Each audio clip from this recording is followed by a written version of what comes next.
नमस्कार। आज हम एक ऐसे देश की पहेली को सुलझाने निकले हैं जो सच कहें तो देश कम एक पूरा महाद्वीप ज्यादा लगता है। ये एक सफर होने वाला है जिसमें हम संस्कृति के खूबसूरत रंगों से लेकर कुछ हैरान कर देने वाले आंकड़ों तक पहुंचेंगे। तो सवाल यही है, आखिर एक ऐसे देश को समझा कैसे जाए जो असल में एक महाद्वीप जैसा है।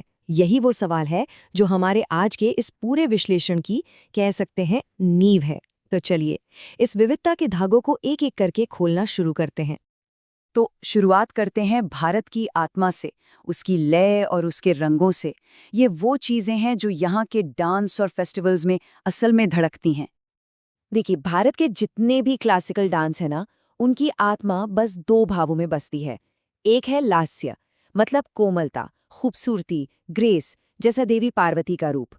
और दूसरा है तांडव, यानी भगवान शिव की तरह शक्ति और जबरदस्त ऊर्जा।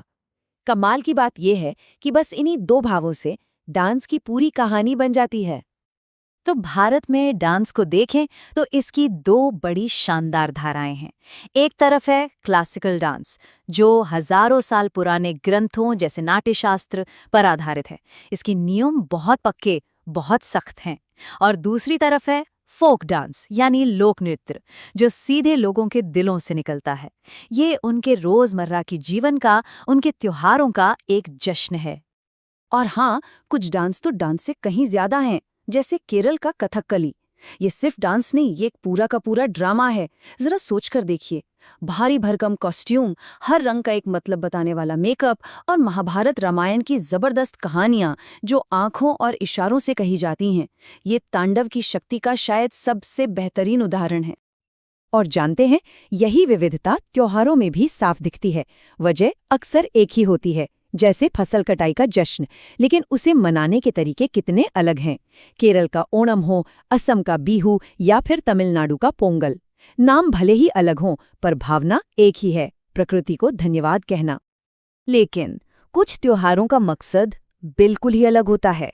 मिसाल के तौर पर नागालैंड का हॉर्नबिल फेस्टिवल। इससे यूं ही त्योहारों का त्योहार नहीं कहते। इसका मकसद है राज्य की सारी अलग अलग जनजातियों को एक ही मंच पर लाना, ताकि वो अपनी अनूठी पहचान, अपनी संस्कृति दिखा सकें।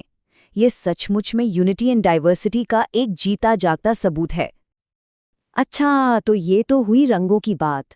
अब आते हैं भारत की आवाज़ों पर, उन साज़ों पर और उन उस्तादों पर जिन्होंने यहाँ के संगीत को पूरी दुनिया में एक अलग पहचान दिलाई।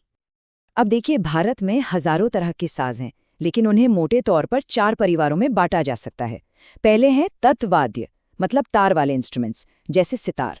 फिर आते हैं सुशिरवाद्य, जिन्हें फूंक मारकर बजाया जाता है, जैसे बांसुरी। तीसरे हैं अवनद्ध वाद्य, यानी जिन पर चमड़ा मढ़ा होता है, जैसे तबला। और आखिर में है घन वाद्य, यानी ठोस इंस्ट्रूमेंट्स जैसे घटम। और जब सितार का जिक्र होता है तो जाहिर है एक ही नाम सबसे पहले जहन में आता है, पंडित रविशंकर। वो सिर्फ एक संगीतकार नहीं थे, वो एक पुल की तरह थे जिन्होंने भारतीय संगीत को पश्चिम से जोड़ा। और ये जानना जरूरी है कि वो पहले भारतीय थे जिन्हें ग्रैमी अवार्ड मिला। सही मायने में उन्होंने ही सितार को एक ग्लोबल आवाज दी। इसी तरह शहनाई का जिक्र आते ही नाम आता है उस्ताद बिस्मिल्लाह खान का। शहनाई मतलब उस्ताद बिस्मिल्लाह खान। जरा सोचिए, जब भारत आज़ाद हुआ तो उस पहले आज़ादी के दिन लाल किले पर उनकी ही शहनाई गूंजी थी। और उनके सम्मान का अंदाज़ा इस बात से लगाया जा सकता है कि उन्हें देश के 4 सबसे बड़े नागरिक पुरस्कारों से नवाजा गया। वैसे इतिहास में ना कई बार बड़ी हैरान करने वाली बातें छिपी होती हैं। मिसाल के तौर पर मुगल बादशाह औरंगजेब को लीजिए। उन्हें अक्सर संगीत का विरोधी माना जाता है ना? पर सच तो यह है कि वो खुद वीणा बजाने में माहिर थे। ये एक छोटी सी बात ये दिखाती है कि संगीत के साथ इस संस्कृति का रिश्ता कितना गहरा और कई बार कितना उलझा हुआ रहा है। तो चलिए, संस्कृति और संगीत की इस खूबसूरत दुनिया से निकलकर अब जरा जमीनी हकीकत को देखते हैं, और वो भी आंकड़ों की जुबानी। 2011 की जनगणना हमें भारत की विविधता की एक ऐसी तस्वीर दिखाती है जो सच में हैरान कर देने वाली है। सबसे पहले तो सिर्फ आबादी का फर्क देखिए। एक तरफ है उत्तर प्रदेश, जहां की आबादी है लगभग 20 करोड़, और दूसरी तरफ है सिक्किम, जहां सिर्फ 6 लाख लोग रहते हैं। मतलब ये अंतर इतना बड़ा है जैसे एक महासागर और एक झील के बीच का हो। जाहिर सी बात है, दोनों को चलाने का तरीका, वहाँ की चुनौतियां, सब कुछ बिल्कुल अलग होगा। और ये फासला सिर्फ आबादी का ही नहीं है, ये विकास का भी है। जरा सोचिए, एक तरफ केरल है जहां साक्षरता दर 94% है, और वहीं दूसरी तरफ बिहार जहां ये आंकड़ा करीब 62% है। एक ही देश के अंदर शिक्षा की दो कितनी अलग अलग तस्वीरें हैं ये। कभी कभी कुछ आंकड़े सिर्फ आंकड़े नहीं होते, वो पूरी कहानी कह जाते हैं। जैसे ये नंबर 618। 2011 में दमन और दीव में हर 1000 पुरुषों पर सिर्फ 618 महिलाएं थीं। अब बात करते हैं जनसंख्या घनत्व की। दिल्ली को देखिए, यहाँ 1 स्क्वायर किलोमीटर के दायरे में 11,320 लोग रहते हैं।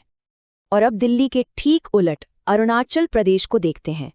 वहाँ 1 स्क्वायर किलोमीटर में कितने लोग रहते होंगे? सिर्फ 17। सोचिए, एक तरफ तिल रखने की जगह नहीं और दूसरी तरफ मीलों तक खुला आसमान।